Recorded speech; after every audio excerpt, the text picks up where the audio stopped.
नमस्कार बंधुरा आमार चैनेले आपनादेर सकलके अनेक अनेक स्वागत। आज के आमी बानिये देखाबो तालेर बड़ा बा तालेर फुलुरी। सठिक परिमाप सह एकदम नरम तुलतुले तालेर बड़ार रेसिपिटी आज के शेयर करब। एइभावे तालेर बड़ा बानाले एकदम सकाल पर्यन्त नरम थाकबे आर खेतेও भीषण टेस्टी होबे। सामने जन्माष्टमी आपनारा एइभावे तालेर बड़ाटा बानिये खेते पारेन। आशा करछि भिडियोटी आपनारा सम्पूर्ण देखबेन। चलुन शुरू करी आमार आजकेर रेसिपि।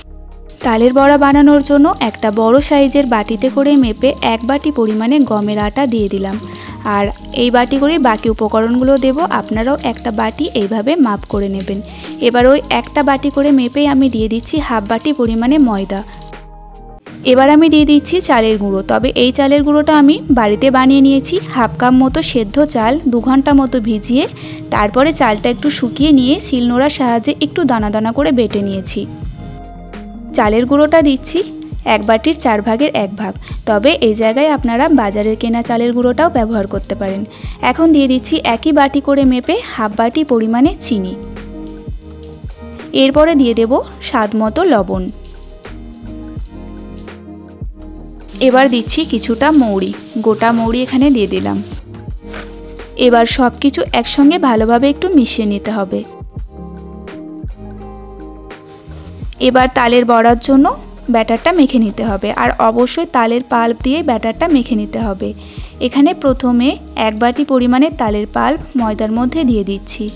দুটো তাল থেকে আমি তালের পাল্প আগে থেকে বের করে রেখে দিয়েছিলাম আর এখন খুব ভালো মতো সমস্ত ময়দাটার সঙ্গে মিশিয়ে নিতে হবে। এরপরে আমি অল্প অল্প তালের পাল্প দেব আর ব্যাটারটা মেখে নেব। প্রথমেই বেশি দেব না, তাহলে একটু বেশি পাতলা হয়ে যেতে পারে। প্রথমে এক বাটি দিয়েছিলাম, এরপরে আবারও হাফ বাটি পরিমাণে দিয়ে দিলাম। এভাবে অল্প অল্প তালের পাল্প দিয়ে ব্যাটারটা মেখে নেব। তালের পাল্পটা বের করে নেওয়ার পরে একবার অবশ্যই ছেঁকে নিতে হবে, তাহলে তালের পাল্পের মধ্যে যে সুতো সুতো অংশগুলো থাকে সেগুলো চলে যাবে আর বড়াটাও তখন খেতে সুন্দর হবে। আর এই ব্যাটারটা মাখার জন্য তালের পাল্প লেগেছে মোট 2.5 বাটি মতো। ফাইনালি পুরোপুরি তালের পাল্পটা দেয়া হয়ে গিয়েছে। এবার ফেটিয়ে নিতে হবে ঠিক এরকমভাবে প্রায় 2-3 মিনিট মতো আমি ফেটিয়ে নিয়েছি। ব্যাটারটা যত বেশি ফেটিয়ে নেওয়া হবে তালের বড়াগুলো ততটাই সুন্দরভাবে ফুলে উঠবে আর নরমও হবে। আর ব্যাটারটা একটু নরম করে মেখে নিতে হবে, খুব বেশি মোটা করে মাখা যাবে না। এখন চাপা দিয়ে 15 মিনিট এভাবে রেখে দেব। প্রায় 15 মিনিট হয়ে গিয়েছে। এখন আমি বড়া ভেজে নেব। তার জন্য কড়াইটা গরম করে দিয়ে দিচ্ছি রিফাইন্ড অয়েল। আর তেলের পরিমাণটা একটু বেশি দিতে হবে যাতে বড়াগুলো ডুবে থাকতে পারে তেলের মধ্যে আর একসঙ্গে অনেকগুলো করে ভাজা যায়।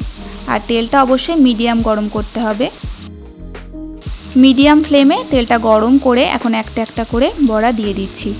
তেলটা মিডিয়ামই গরম রাখতে হবে। বেশি যদি গরম হয়ে যায় তাহলে বড়াগুলো ওপর থেকে পুড়ে যাবে আর ভেতরটা কাঁচা থেকে যাবে, তখন আর খেতে ভালো লাগবে না। এইভাবে একটা একটা করে বড়া তেলের মধ্যে দিয়ে দিতে হবে।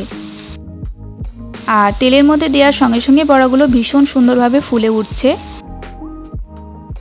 আর বড়াগুলো দেওয়ার পরপরই খুন্তি দিয়ে নাড়বো না, কিছুক্ষণ এভাবেই আমি বড়াগুলোকে রেখে দেব। 1 মিনিট মতো বড়াগুলো এইভাবেই আমি এখন রেখে দেব, তারপরে খুন্তি দিয়ে নেড়ে দেব। আর ফ্লেমটা অবশ্যই আমি মিডিয়ামে রেখেছি। দেখুন কতটা সুন্দরভাবে সবগুলো বড়া ফুলে উঠেছে। 1 মিনিট মতো এভাবেই থাকবে। প্রায় 1 মিনিট মতো হয়ে গিয়েছে। এখন খুন্তি দিয়ে নেড়ে চেড়ে দেব। আর এইভাবে বড়াগুলোর তলা দিয়ে খুন্তি ঠেকাতে হবে, তাহলে বড়াগুলো ভেঙে যাবে না। এবার খুব ভালোভাবে নেড়ে চেড়ে মিডিয়াম ফ্লেমে বড়াগুলোকে লাল করে ভেজে নিতে হবে।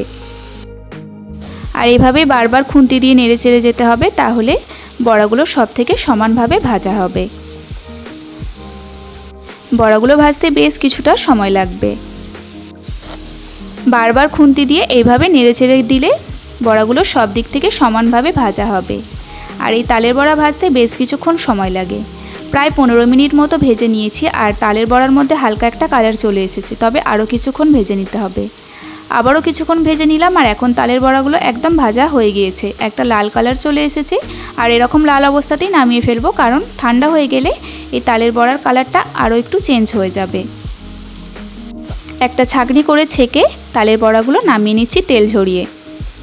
প্রত্যেকটা উপকরণ সঠিকভাবে দিলে একদম পারফেক্ট তালের বড়া বানিয়ে নিতে পারবেন। আর অবশ্যই এভাবে একবার বাড়িতে ট্রাই করবেন। আর এই তালের বড়াগুলো অবশ্যই সকালবেলা খেতে বেশি ভালো লাগে, মানে যখন ঠান্ডা হয়ে যায়। আজকে আমি গরমে পরিবেশন করে আপনাদের দেখিয়ে দিলাম। আজকের এই তালের বড়া রেসিপিটি কেমন লেগেছে অবশ্যই একটা লাইক করবেন, তার সঙ্গে কমেন্ট করবেন। আমার চ্যানেলে নিত্য নতুন রেসিপি পেতে চ্যানেলটি সাবস্ক্রাইব করে পাশে থাকা বেল আইকনটি প্রেস করে রাখবেন, যাতে যখনই কোনো নতুন ভিডিও আপলোড করব সবার প্রথমে পৌঁছে যাবে আপনার ফোনে। আজকের ভিডিও এই পর্যন্তই বন্ধুরা, আবারও ফিরে আসবো নতুন এক রেসিপি পর্ব নিয়ে। ততক্ষণে আপনারা সকলেই ভালো থাকবেন।